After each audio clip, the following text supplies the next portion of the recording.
नमस्ते दोस्तों, आज हम आप सभी के लिए लेके आए हैं दिल है हमारा खिलौना नहीं इस कहानी का पार्ट 3। अगर आपने आगे की 2 वीडियोस नहीं देखी तो उसको जाकर ज़रूर देखिए, तभी इस कहानी को समझ पाएंगे आप सभी। तो चलिए कहानी को हम शुरू करते हैं। मुझे कुछ रुपए चाहिए ऋतिक। शिल्पी, अभी तो घर आया हूँ, कुछ देर तो सब्र रख लिया करो। शिल्पी, तो कोई पत्थर तोड़कर नहीं आए हो? पत्थर तो मैं तोड़ती हूँ, पूरा दिन घर का काम कर करके। ऋतिक गुस्से से अपना पूरा पर्स उसको देते हुए, ये लो, जितना चाहिए ले लो, मेहरबानी करके मुझे अकेला छोड़ दो। ऋतिक वहाँ से अपने कमरे में चला गया। शिल्पी टेंशन में आ गई। आज ये चुपचाप कमरे में क्यों चले गए और बार में क्यों नहीं जा रहे हैं? शिल्पी कुछ देर सोचकर ऋतिक के कमरे में गई और बोली, ये लो, मैंने कुछ रुपए निकाल लिए हैं, बाकी के तुम्हें भी तो चाहिए होंगे ना बार में जाने के लिए। ऋतिक बिना कुछ बोले अपने बेड पर जाकर लेट गया। शिल्पी, तुम बाहर नहीं जा रहे हो? ऋतिक ने कोई जवाब नहीं दिया। शिल्पी, अच्छा खाना तो खा लो। ऋतिक, मुझे नहीं खाना खाना, तुम खा लो, मुझे अकेला छोड़ दो प्लीज़, लीव मी। शिल्पी को कुछ समझ नहीं आ रहा था कि अब वो क्या करे। शिल्पी मन में, अगर रिक्की बाहर नहीं जाएगा तो करण घर कैसे आएगा, और अगर करण घर नहीं आएगा मैं उसे फ़ोटोज़ कैसे दिखाऊंगी और पैसे कैसे लूँगी, क्या करूँ? आज रिक्की को हुआ क्या है? मैंने तो आते ही इसीलिए पैसे मांगे ताकि वो गुस्सा करे और चला जाए, वरना मुझे पैसे की कमी थोड़ी ना है। पर अभी क्या करूं? अरे हाँ, आइडिया। वाह शिल्पी, तेरा भी जवाब नहीं। ऐसी सिचुएशन के लिए ही तो जुगाड़ करके रखा था मैंने। मैं बेवजह ही परेशान हो रही थी। शिल्पी किचन में गई और दूध गर्म करके उसमें कुछ पाउडर, नशे की दवाई मिला दिया और रितिक के कमरे में लेकर आ गई। शिल्पी, आई एम सॉरी रिक्की, ये लो तुम्हारे पैसे। इस तरह बिना खाना खाए मत सो प्लीज़। अच्छा चलो, ये दूध पी लो, अब उठो भी प्लीज़। शिल्पी ने जैसे ही उसे ज़बरदस्ती उठाने के लिए छुआ तो ऋतिक का पूरा शरीर तप रहा था। ओहो, आपको तो बुखार है, मुझे पहले क्यों नहीं बताया? शिल्पी बुखार की एक टैबलेट लेकर आई और ऋतिक को देते हुए बोली, ये दवा खा लो दूध के साथ, सुबह तक बुखार बिल्कुल ठीक हो जाएगा। ऋतिक समझ नहीं पा रहा था कि आज शिल्पी उसके साथ ऐसा बर्ताव क्यों कर रही है। आज से पहले वो कई बार बिना खाना खाए सोया है, बीमार होकर सोया है। आज से पहले तो कभी उसने ऐसा नहीं किया। ऋतिक को ये सब बहुत अजीब लग रहा था। इस तरह शिल्पी का ज़बरदस्ती दवाई देना और दूध पीने पर फोर्स करना। ऋतिक उठा और शिल्पी से दवाई ले ली। वो दूध पीने ही वाला था, तभी शिल्पी को करण का फ़ोन आया। शिल्पी, रिक्की तुम दवाई लो, दूध पियो, मैं बस अभी आई। ऋतिक मन में, इतनी रात को किसका फ़ोन आया जो ये ऐसे उठकर चली गई, और आज ये बार बार दूध पी लो, इतनी चिंता क्यों कर रही है? कुछ तो चल रहा है उसके दिमाग में। आखिर क्या? ऋतिक ने एक घूंट दूध पिया तो उसे कुछ अजीब लगा। कुछ सोचकर उसने दूध जल्दी से उठाकर बाथरूम में के बेसिन में डाल दिया, पानी पी के दवाई खा लिया और बिस्तर पर आकर लेट गया। शिल्पी फ़ोन पर, क्या हुआ, फ़ोन क्यों किया करण? अरे फ़ोन ना करूँ तो क्या करूँ डार्लिंग, तुम्हारा पति तो अभी तक आया ही नहीं। शिल्पी, हाँ वो आज उसकी तबीयत खराब है, वो नहीं आएंगे। करण, नहीं आएगा मतलब? अरे मैं पूरी तैयारी करके बैठा हूँ और तुम प्रोग्राम कैंसिल कर रही हो। शिल्पी, प्रोग्राम कैंसिल कौन कर रहा है हैंडसम, तुम 1 घंटे बाद आ जाओ। करण, मतलब शिल्पी, मैंने उसको जड़ी बूटी दे दी है, कुछ मिनटों में ही वो सो जाएगा गहरी नींद में, तुम आ जाना, दरवाज़ा खुला ही रहेगा। करण, ओहो, ऐसा ठीक है जान, मिलते हैं 1 घंटे बाद। शिल्पी फ़ोन रखकर ऋतिक के पास गई। बेड पर बैठकर ऋतिक के सिर को गोद में रखकर, अब कैसा लग रहा है रिकी? शिल्पी उसके उसके बालों में हाथ घुमाते हुए, बस अब तुम आराम करो, मैं यहीं बैठी हूँ तुम्हारे पास। ऋतिक के साथ शायद ये सब पहली बार हो रहा था, इसलिए वह एहसास में खो गया और कुछ मिनटों में ही उसे नींद आ गई। शिल्पी उसके सोते सोते ही वहाँ से उठकर बाहर हॉल में आ गई। क्या शिल्पी का प्लान कामयाब हो पाएगा? आइए जानते हैं। और क्या स्वाति राज की असलियत का पता लगा पाएगी? और चलिए जानते हैं। अगले दिन सिम का इंतजाम होते ही इंटरनेशनल नंबर पर फ़ोन लगाना शुरू कर लिया, लेकिन किसी नंबर से कोई संतुष्टि वाला जवाब नहीं मिला। नंबर लगाते लगाते एक पन्ने पर स्वाति की नज़र गई। उसमें लिली नाम से कोई एड्रेस लिखी हुई थी और उसके नीचे 2 नंबर भी लिखे हुए थे। स्वाति ने एक नंबर पर फ़ोन लगाया पर नहीं लगा। दूसरे नंबर पर लगाया पर किसी ने उठाया नहीं। कोशिशों के बावजूद भी उसके हाथ कुछ नहीं लगा। हिम्मत अब जवाब देने लगी थी। सभी बहुत परेशान हो चुके थे। रेणु अपने किस्मत पर रोते हुए वहाँ से चली गई। उसके जाने से स्वाति और मनीष भी बहुत परेशान हो गए। रेणु के जाने के थोड़ी ही देर बाद उसी मोबाइल पर लिली का फ़ोन आया। लिली और स्वाति के बीच हुई वार्तालाप को हिंदी में लिख रही हूँ ताकि पाठकों और आसानी हो। लिली, कौन बात कर रही है? स्वाति, हेलो, मैं रश्मि इंडिया से। आप कौन? लिली, रश्मि कौन? रश्मि, मैं किसी रश्मि को नहीं जानती। स्वाति, लेकिन मुझे तो ये नंबर राज ने दिया था। कहाँ था? कभी कोई इमरजेंसी हो तो इसी नंबर पर फ़ोन कर देना। लिली, राज ने? कौन राज? स्वाति, राज वर्मा आपके साथ ही तो काम करता है। यहाँ इंडिया में तो सबको यही काम है। उसने। लिली, देखिए, आपको कोई गलतफहमी हुई है। वो मेरे साथ कोई काम नहीं करता। रश्मि, लेकिन आप उसको जानती तो हो ना? तो आप प्लीज़ एक बार मेरी उससे बात करवा दीजिए। बहुत इमरजेंसी है। मैं कितने दिनों से उसका फ़ोन लगा रही हूँ, मेरा फ़ोन नहीं उठा रहा है। लिली, कुछ देर बाद। वो अभी यहाँ नहीं है, आएगा तो मैं मैसेज दे दूँगी। वो इंडिया में कहाँ से है? आप और राज कौन लगते हो? स्वाति, इंडिया में दिल्ली से। वो पति है मेरा। लिली आश्चर्य से, व्हाट, पति?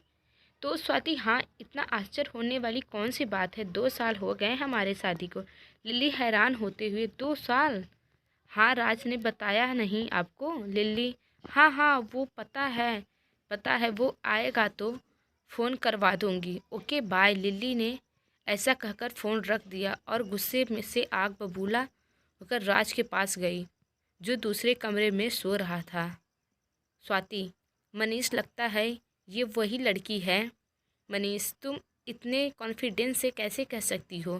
स्वाति, उसके बात करने के अंदाज से और वो जिस तरह से शादी की बात से हैरान हो रही थी, उस तरह से मैं श्योर हूँ। अब प्लान नंबर 2 की बारी है।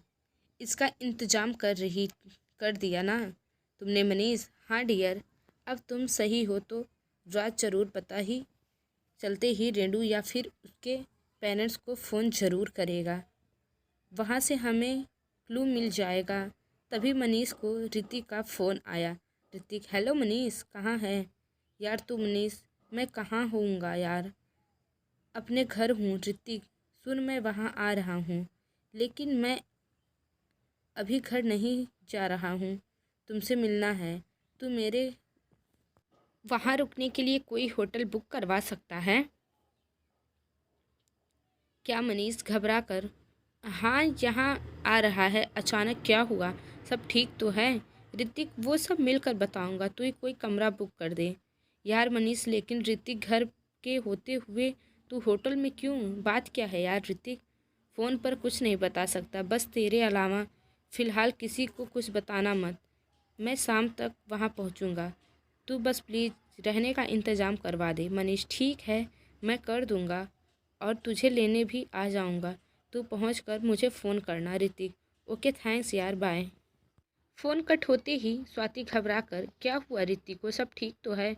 मनीष, पता नहीं क्या हुआ, बहुत परेशान लग रहा है। स्वाति, वो ठीक तो है ना मनीष? शाम को आ रहा है, फिर पता चलेगा माजरा क्या है। ऐसा अचानक यहाँ? खैर, तुम किसी को बताना मत डियर, उसने मना किया है। स्वाति, मनीष, मैं भी चलूँगी।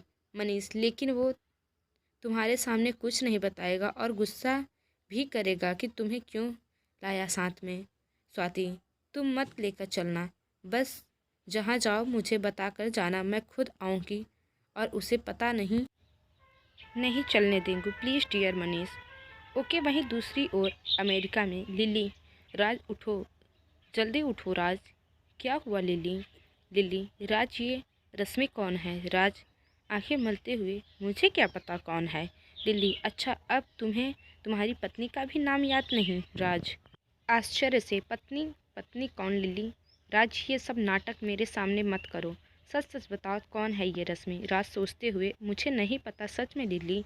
तो इतना घबरा क्यों रहे हो? देखो राज, अगर तुमने सच नहीं बताया तो मैं खुद इंडिया जाकर सच का पता लगाऊंगी। मैं उस लड़कियों में से नहीं हूँ जो चुपचाप बैठ जाऊंगी। तुमने मेरे साथ यहाँ पूरे रस्मों से शादी की है। अगर तुम्हारी ज़िंदगी में मेरे अलावा कोई और हो तो मैं कुछ भी कर जाऊंगी। राज घबरा कर उसके करीब जाता है और लिली को गले से लगाकर, अरे ऐसा कुछ नहीं है, तुम बेवजह शक कर रही हो। अच्छा ये बताओ तुम्हें अचानक से हुआ क्या लिली? किसी रश्मि का फ़ोन आया था इंडिया से, कह रही थी वो तुम्हारी पत्नी है। राज रश्मि दिल्ली। लिली, राज जी अलग होते हुए, हाँ राज, लेकिन उसके पास तुम्हारा नंबर कैसे आया? लिली, तुमने ही तो दिया था, उसने बताया मुझे। राज, लिली, लिली तुम कितनी भोली हो। अगर मैं शादीशुदा होता तो उसे तुम्हारा नंबर क्यों देता? सोचने वाली बात है ना। ज़रूर किसी ने तुम्हारे साथ मजाक किया है। लिली, अरे हाँ, ये तो मैंने सोचा ही नहीं। ओह राज, मैं बिना बेवजह तुम पर शक कर बैठी। मैं भूल गई कि तुम मुझसे कितना प्यार करते हो। राज लिली के करीब आकर उसे गले से लगाकर बेइंतहा प्यार करता हुआ, तुम्हें Lily, I love you so much Lily. I love you too Raj. Lily सारी बातें भूल कर राज की बाहों में खो गई। लेकिन राज उस सिचुएशन में भी बस यही सोच रहा था, इसे तो समझा दिया, लेकिन ये रश्मि है कौन? मेरे तो इतनी लड़कियों से रिश्ता हो चुका है, मुझे तो किसी के नाम तो क्या शक्ल भी ठीक से याद नहीं। कौन हो सकती है? और उसे लिली का नंबर कहाँ से मिला? कहीं रेणु ही तो यह सब नहीं कर रही है? लिली को या अपने पेरेंट्स को फ़ोन ज़रूर करेगा, और अगर नहीं भी तो भी राज के कानों तक ये बात तो पहुंचेगी कि कोई उसकी जासूसी कर रहा है। वो भी फ़ोन तो ज़रूर करेगा, रेणु को फ़ोन करे या अपने पेरेंट्स को, दोनों का ही रिकॉर्ड सिस्टम ऑन है। जो भी बात होगी रिकॉर्ड ज़रूर होगी, बस हमें वो रिकॉर्ड हासिल करनी है और उसके लिए रेणु मान जाएगी। हिम्मत से काम ले। कुछ समय बाद, हेलो मम्मी, कैसी हो आप? मिसेस वर्मा, मैं ठीक हूँ। बेटा तू बता, वहाँ तो सब ठीक है ना? राज, मरते मरते बचा हूँ आज तो मम्मी। मिसेस वर्मा, क्या हुआ? बेटा सब ठीक तो है ना? राज, पता नहीं किसी का यहाँ लिली के पास फ़ोन आया था मम्मी, वो तो मैंने उसे समझा लिया, वरना आज तो मेरी बैंड बज जाती। मिसेस वर्मा, फ़ोन पर किसने और बहू का नंबर कहाँ से मिला? राज, वही तो मुझे समझ नहीं आ रहा है मम्मी, किसने और क्यों लिली को फ़ोन किया? मिसेस वर्मा, कहीं ये रेणु का तो काम नहीं है? राज, मेरे दिमाग में भी उसका ही नाम आया, पर सबसे पहले वो यहाँ नहीं, दूसरा उसके पास नंबर कैसे आया? और तीसरा नंबर दिल्ली का है। मिसेस वर्मा, बेटा मुझे तो बहुत घबराहट हो रही है। तेरी बातें सुनकर कहीं कोई हमारा राज जान तो नहीं गया, कहीं किसी को शक तो नहीं हो गया हम पर? राज, घबराहट तो मुझे भी हो रही है मम्मी, इसीलिए तो फ़ोन किया है आपको। देखो मम्मी, लिली को छोड़ना खतरे के से खेलना जैसे है। मैं ये सोच रहा हूँ क्यों ना रेणु को छोड़कर एक तरफ हो जाऊँ। वैसे भी उसके पापा से जितना दहेज मांगा था वो तो हमें मिल ही चुका है, अब उसको बिठाने का क्या मतलब? मिसेस वर्मा, लेकिन बेटा उसे तो हम घर के काम काज के लिए लाए थे ना, वो चली जाएगी तो घर का काम काज कौन करेगा?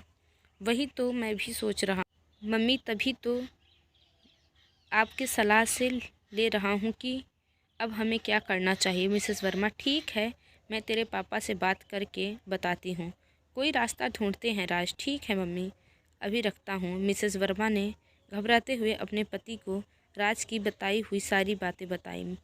वर्मा, अरे तो इसमें इतना घबराने वाली कौन सी बात है? तुम दोनों भी ना बेवजह घबरा रहे हो। याद है वो बनारस वाला किस्सा? अरे वहाँ से तो राज पैसा लेकर फरार हो गया था। आज तक कोई ढूंढ नहीं पाया। अरे लड़की उसकी है, उनका चिंता करनी चाहिए। हम क्यों टेंशन लें? और फिर अपना वो सीक्रेट फार्म हाउस तो बनाया ही है, इन सब के लिए है। तुम टेंशन मत लो, मैं राज से बात कर लूँगा। मिसेस वर्मा, लेकिन वो सब किस्सों में राज अकेला था, हम शामिल नहीं थे। यहाँ हम दोनों भी हैं, सालों से यहाँ रह रहे हैं। ऐसे अचानक सब कुछ छोड़कर कैसे जा सकते हैं? वर्मा, आज तक राज ने न जाने कितनी लड़कियों को झांसे में फंसाकर छोड़ दिया है, तो इस रेणु को छोड़ने में इतना क्यों हिचकिचा रहे हैं? मिसेस वर्मा, रेणु से शादी उसने हमारे कहने पर की थी। हमने कहा था कि यहाँ पास में ही शादी करके वापस चला आए, ताकि हमें दहेज भी मिल जाए और काम करने वाली भी। अब अगर दिनकर जी को ये सब पता चल गया तो बहुत मुश्किल हो सकती है वर्मा। लेकिन अभी ये कहाँ पता चला है कि ये सब रेणु ने ही किया है। अगर उसको पता चलता तो वो अभी यहाँ तक आ जाती। तुम बेकार चिंता कर रही हो, ऐसा कुछ हुआ तो बाद में संभाल लेंगे। वहीं दूसरी ओर शाम ढलने पर ऋतिक और मनीष एक होटल के कमरे में, स्वाति भी उनके कमरे में बिल्कुल बगल वाले कमरे में थी। दोनों कमरों के बीच एक दरवाज़ा था जो दोनों तरफ से बंद था, लेकिन वहाँ खड़े होकर आराम से सब कुछ सुना जा सकता था। मनीष ने जानबूझकर ये सब कमरे बुक किए थे। मनीष, क्या हुआ ऋतिक? तू इतना परेशान है और चुप क्यों है? अचानक से यहाँ इस तरह बोल यार। ऋतिक बिना कुछ बोले मनीष के गले लग गया और फूट फूट कर रोने लगा। मनीष कुछ पल के बाद, यार बात क्या है ऋतिक? अपने आप को संभालते हुए, मेरा सब कुछ ख़त्म हो गया यार। मनीष खुल कर बता, बात क्या है? ऋतिक, मनीष मुझे पता है मैं शिल्पी से शादी क्यों की थी। मनीष, हाँ तू उसको प्यार करता था। ऋतिक, नहीं मनीष। तो फिर ऋतिक, क्योंकि वो मुझे प्यार करती थी, मैं तो किसी और से प्यार करता था। मनीष, किसी और से? किससे ऋतिक? स्वाति से। लेकिन स्वाति ने कभी मुझसे प्यार किया ही नहीं, वो तो तुझसे। मनीष, ये तुझे किसने कहा? ऋतिक, शिल्पी ने। और मैंने देखा भी था तुम दोनों को बहुत बार एक दूसरे के साथ। तुझे पता है, जब शिल्पी ने मुझे शादी के लिए कहा, मैंने साफ मना कर दिया था, क्योंकि मैं स्वाति से बेइंतहा प्यार करता था। लेकिन उसका तेरे साथ कनेक्शन था तो मैं भी खुश था। लेकिन शिल्पी ने मुझे पाने के लिए अपने हाथ की नस काट ली थी। उसका प्यार देखकर मैं भी पिघल गया और पापा की रोक के बावजूद मैंने शादी कर ली। और शिल्पी मर्दों के साथ रिश्ते बनाती है और उनके साथ सोने के पैसे भी लेती है। उसकी वीडियोस बनाकर उसको ब्लैकमेल करती है। मनीष, व्हाट? ऋतिक, हाँ मनीष, मुझे कोई कहता तो शायद मैं कभी यकीन नहीं करता, लेकिन ये सब मैंने आंखों से देखा है अपने ही घर में। दरअसल मैं रोज़ रोज़ के झगड़े से बेचैन के लिए बियर बार में चला जाता था। पीछे से घर में क्या होता है क्या नहीं मालूम नहीं। पिछली रात को मैं घर पर ही था। शिल्पी ने बहुत बार कोशिश की कि मैं नहीं गया। उसने मुझे दूध में बेहोशी की दवा मिलाकर पिला दी। मैं बेवकूफ़ समझ रहा था कि उसको एहसास हो रहा है मुझे दूध में कुछ गलत लगा, इसीलिए मैंने दूध को फेंक दिया। लेकिन जब उसने पहली बार अपनी गोद में मुझे सुलाया तो मैं बस उसमें खो गया और कब मेरी आंख लग गई पता नहीं चला।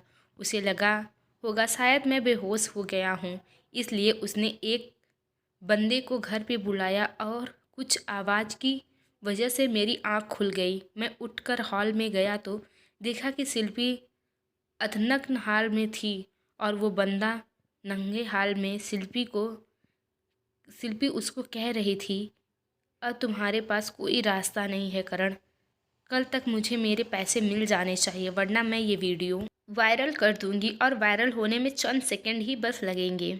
और वो शख्स कपड़े पहनकर बोला, ओह, तो अब मैं समझा कि क्यों बंदा ज़्यादा दिन तक इस बार में नहीं रुकता, तुमसे बचने और अपनी बदनामी की वजह से। फिर शिल्पी बोली, मेरे लिए यह कोई नया नहीं है, पैसे लेकर आओ और वीडियो डिलीट करवाओ, और तुम जाओगे तो कोई और आ जाएगा।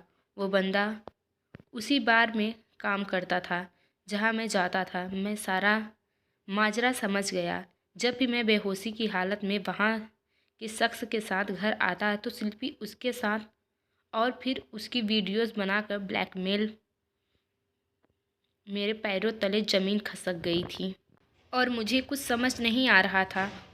उन दोनों की डील होते ही वो बंदा तो चला गया। उसके बाद शिल्पी ने खुद सारी बातें कबूल की। मुझसे शादी सिर्फ पैसों के लिए की थी, लेकिन मैंने पापा से कभी हिस्सा मांगा ही नहीं।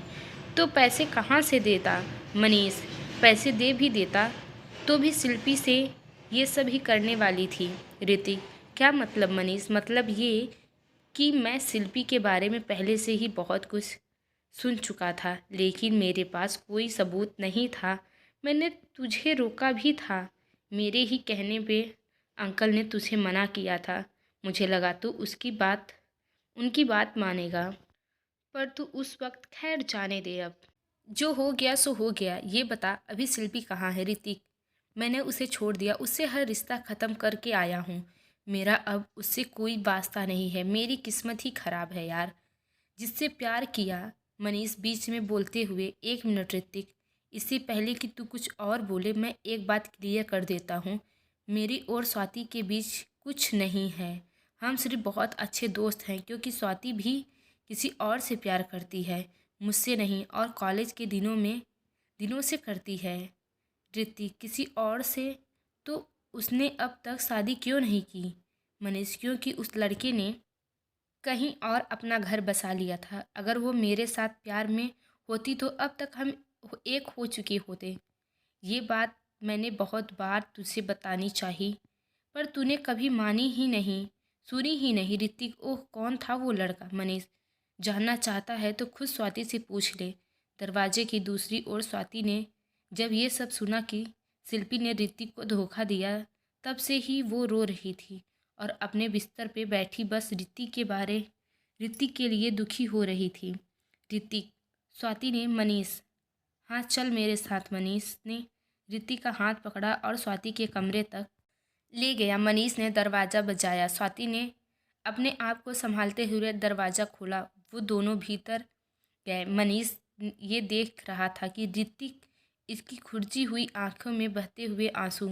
ऋतिक, लेकिन ये यहाँ कैसे मनीष?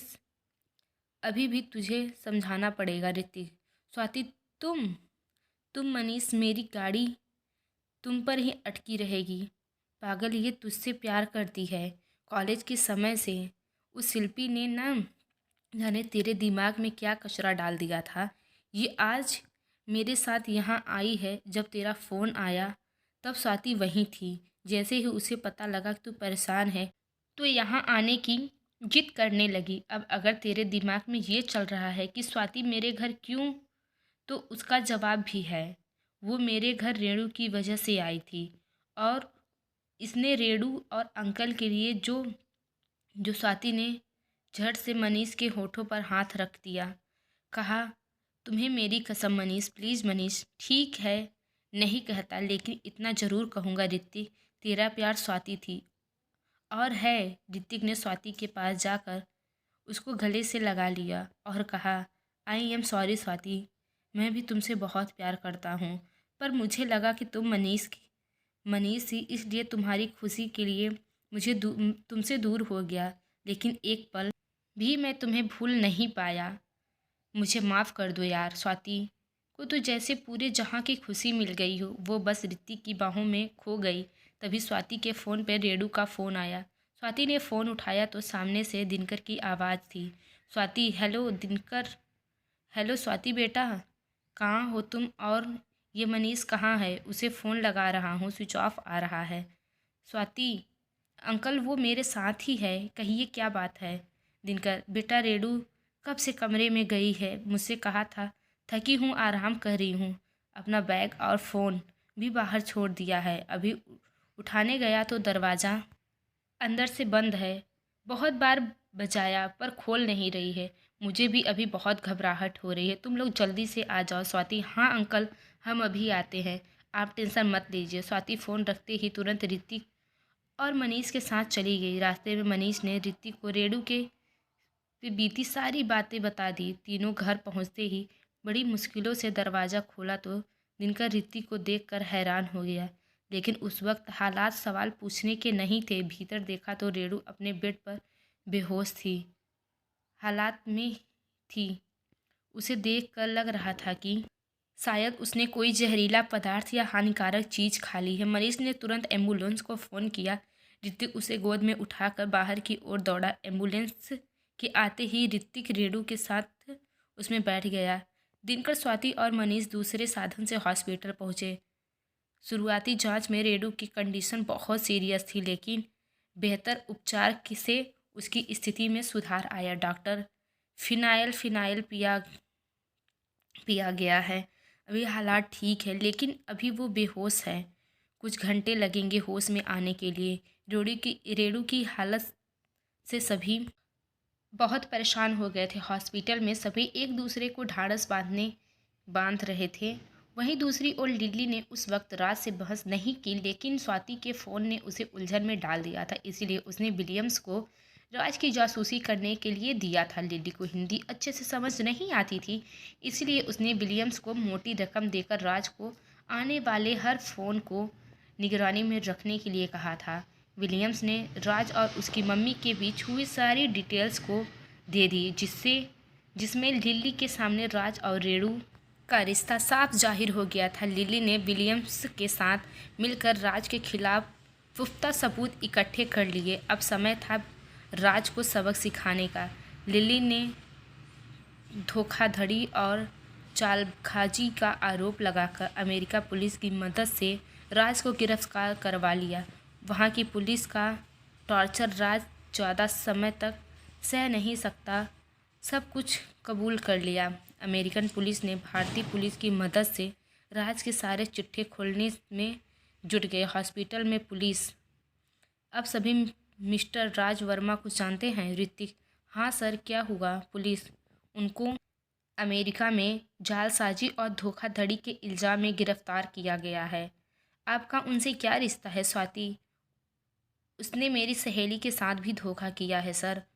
वो वहाँ अमेरिका में पहले से ही शादीशुदा होने के बावजूद यहाँ इंडिया में दोबारा शादी की थी और दहेज भी वसूल किया। उसी वजह से रेणु ने अपनी जान देने की कोशिश की। पुलिस, उसके खिलाफ ऐसा 4-5 केस है। हमने उसके पेरेंट्स को भी गिरफ्तार कर लिया है।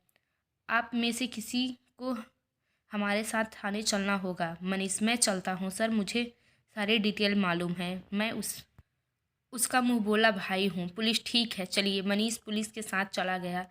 इस बीच ऋतिक ने भी दिनकर को आपने यहाँ आने की आप बीती बताई। कुछ घंटों बाद रेणु को होश आया। तब तक मनीष भी आ चुका था।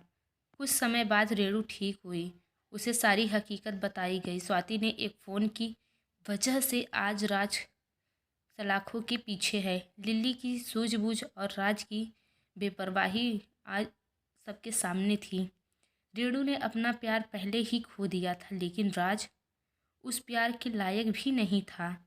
नहीं, पुलिस की मदद से कुछ महीनों बाद स्वाति को उसका घर भी वापस मिल गया था, जो उसने दहेज की रकम अदायगी के लिए बेच दिया था। राज की सारी जायदाद जब्त कर ली गई थी, जिसमें जमा करने के लिए उसने ना जाने कितनी मासूम लड़कियों के दिल से खेला था।